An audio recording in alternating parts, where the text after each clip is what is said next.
E também falando de que o Senhor disse não aos planos dele. Quem mandava na vida de Davi era o Deus que ele servia. A gente vê um verdadeiro homem de Deus, não em quem faz obras para o Senhor, mas em quem não faz em obediência a ele. Isso não significa que você deixou de ser útil, que você perdeu o seu valor. Trabalhar para o Senhor não é um fardo, é uma bênção. O que vemos aqui é que não existe uma forma em que, se seguirmos, Deus vai agir da mesma maneira para com todos. Não. Mas ele se arrependeu e se consertou, porque ele tinha recebido a segunda chance do Senhor. Quantos de nós poderemos servir de exemplo para outras pessoas? Esse reconhecimento, ou até mesmo um posto que o Senhor nos deu, vamos perder. Que na obra de Deus, quem manda é Ele. Obedecendo, estaremos fazendo para Ele a nossa melhor obra. Davi reuniu em Jerusalém todos os líderes de Israel, os líderes das tribos, os líderes das divisões a serviço do rei,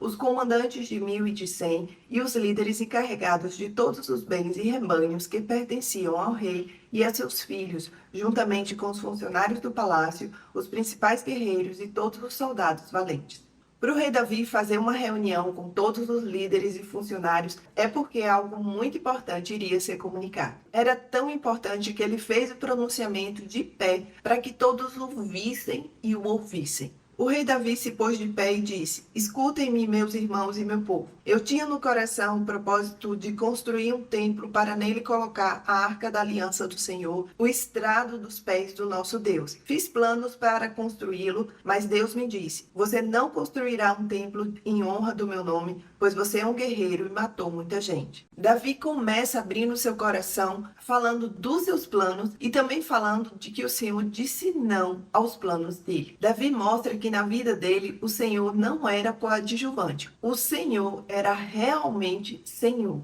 Quem mandava na vida de Davi era o Deus que ele servia. Davi queria construir um templo para colocar a arca da aliança do Senhor. Quem ao ouvir isso não acharia brilhante, não acharia uma atitude corretíssima e não acharia que Davi era realmente um homem de Deus. A gente vê um verdadeiro homem de Deus, não em quem faz obras para o Senhor, mas em quem não faz em obediência a Ele. O Senhor disse: não, eu não quero que você faça. Mas como assim? O servo queria fazer um trabalho para o Senhor e o Senhor não queria que ele fizesse? Exatamente isso. Nem tudo que a gente quer fazer para o Senhor quer que façamos. Comento sobre isso nesse vídeo. O Senhor deixou claro que não queria que Davi construísse o templo porque Davi tinha sido um guerreiro. Mas isso não significa que Davi tinha agido errado. Até porque sempre que Davi ia para as batalhas, Davi consultava o Senhor. Significa que o Senhor não queria um rei que tivesse participado de muitas guerras, mas o Senhor queria um rei de paz. E assim foi o reinado de Salomão,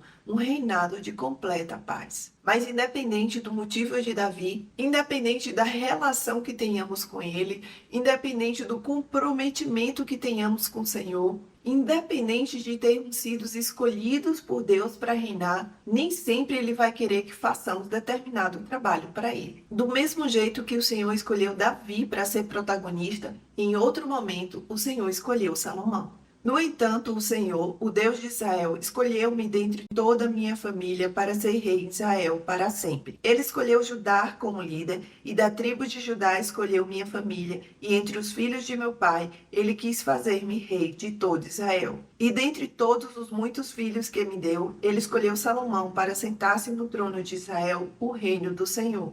Agora era a vez de Salomão assumir o lugar que antes era de Davi. É assim que é na vida e é assim que é na obra de Deus. Tem momento de um sair de cena e outro entrar. Tem muitos motivos para isso, mas um deles é simplesmente o fim do ministério da pessoa. Nós precisamos entender que os ministérios não são perpétuos e quem determina o início e o fim é o Senhor. Isso não significa que você deixou de ser útil, que você perdeu o seu valor. Significa apenas que há tempo para tudo debaixo do céu e que outras pessoas também precisam ser abençoadas. É isso mesmo. Trabalhar para o Senhor não é um fardo, é uma bênção. É o momento que mais nos achegamos a Ele e que crescemos mais como pessoas e como servos. E agora era a vez do filho de Davi, Salomão, usufruir disso. Ele me disse: Seu filho Salomão é quem construirá o meu templo e os meus pátios, pois eu o escolhi para ser meu filho e eu serei o pai dele. Firmarei para sempre o reino dele, se ele continuar a obedecer aos meus mandamentos e às minhas ordenanças, como faz agora.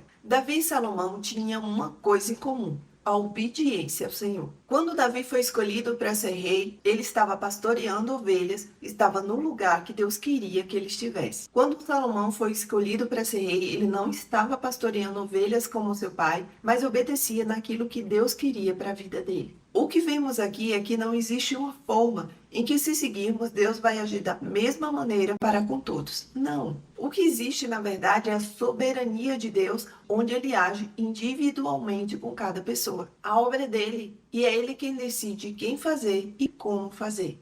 Por isso agora declaro-lhes perante todo Israel e a Assembleia do Senhor e diante dos ouvidos de nosso Deus: tenham cuidado de obedecer a todos os mandamentos do Senhor, do seu Deus, para que mantenham a posse dessa boa terra e a deem por herança aos seus descendentes para sempre. Quem estava falando não era qualquer pessoa, era alguém que incansavelmente buscou obedecer ao Senhor. A obediência de Davi a Deus não só trouxe frutos para a sua vida, como também refletiu na vida de Salomão.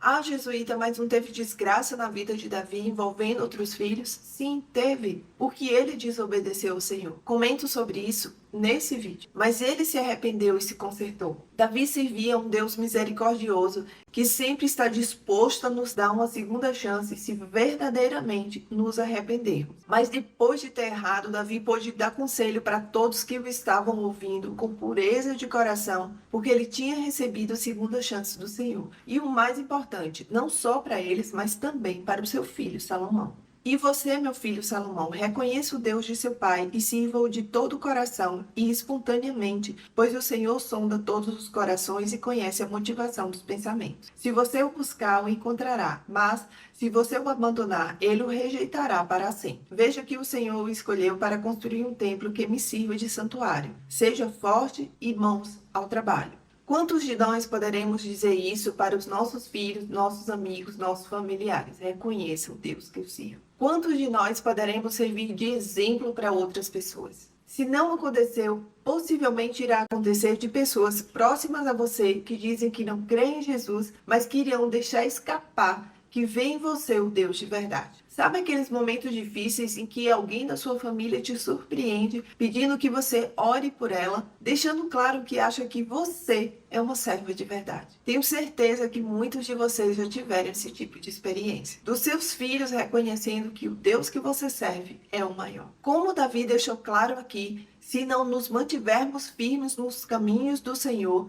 esse reconhecimento ou até mesmo um posto que o Senhor nos deu, vamos perder. E infelizmente tem pessoas que em determinado momento era exemplo, assim como Davi foi para Salomão, em outro se tornou uma vergonha para o evangelho. Quando isso acontece, muitos pensam: essa pessoa era uma enganação, essa pessoa nunca foi comprometida com o Senhor. Eu acredito particularmente que na maioria dos casos elas foram comprometidas com o Senhor, mas o problema é que elas não vigiaram e caíram, como todos nós estamos sujeitos a cair se não vigiarmos. O que eu aprendo com isso? Que na obra de Deus, quem manda é Ele. Que o que Ele mais quer de nós é a obediência. Que em determinado momento os personagens principais dos ministérios precisam ser substituídos. Que em nenhum momento podemos nos descuidar da nossa conduta perante o Senhor. E que se fizermos, vamos perder o que Ele nos deu. E como homens e mulheres de Deus, precisamos ser exemplos para os de fora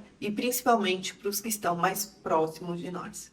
E para terminar, a minha oração é que o Senhor nos ajude a nos preocuparmos mais em obedecer do que trabalhar para Ele. Obedecendo, estaremos fazendo para Ele a nossa melhor obra. Que o Senhor nos ajude a tomar cuidado com as nossas atitudes, para que não percamos aquilo que Ele nos deu e que possamos ser exemplos de servos para todos que se aproximarem de nós.